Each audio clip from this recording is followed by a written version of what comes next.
Hey everyone, this is Lucy. I'm back with another video.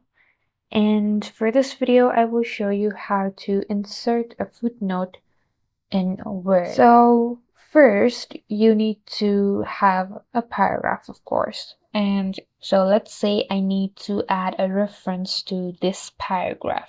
Now, what I need to do is go to the place where I want to add a footnote. Suppose I'm taking this area. So here I will place my cursor and this align thingy here and go to this tab, References. After I click on References, there will be this icon with A and B, which is called Insert Footnote. So as I click on this, there will be something like this at the bottom of the page. Now I'm just going to copy and paste the reference or the site link here.